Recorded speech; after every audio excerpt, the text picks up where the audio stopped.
আজ আমাদের দীঘায় সেকেন্ড ডে, অর্থাৎ দ্বিতীয় দিন। তো সকাল সকাল সবাই মিলে রেডি হয়ে গেলাম।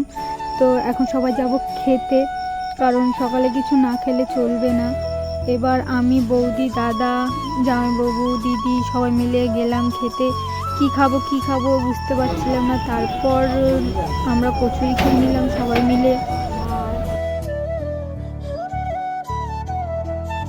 দেন সবাই মিলে আবার আমরা সবাই হোটেলে ফিরে যাচ্ছি, কারণ এখন হোটেলে গিয়ে ড্রেস চেঞ্জ করে যাব সমুদ্রে চান করতে। আর এইদিকে আমরা সবাই হোটেলে চলেও এসেছি। তো সমুদ্রে ফোনটা নিয়ে যেতে পারিনি, তাই কিছু ছবি তুলেছি। তারপরে সোজা চলে এলাম আমাদের এখানে, মানে হোটেলে সুইমিং পুলে। তো সবাই মিলে একটু নাচানাচি করে নিলাম। দেন সবাই মিলে একটুখানি নাচানাচি করে চান দান করে চলে গেলাম হোটেলে।